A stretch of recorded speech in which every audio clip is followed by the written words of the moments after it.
دوستوں، الفاظ چاہے جتنے زیادہ اچھے استعمال کر لیں، جتنے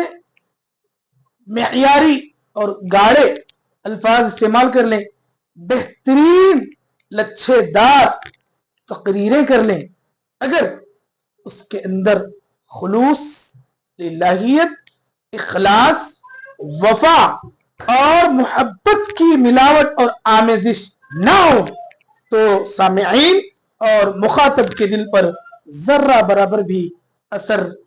نہیں کرتے۔ لہذا اپنے الفاظ کا استعمال تو اچھا کریں، لیکن اس کے ساتھ ساتھ اپنے دل میں خلوص، محبت، وفا اور للہیت کے ساتھ ساتھ محبت کی آمیزش کو باقی رکھیں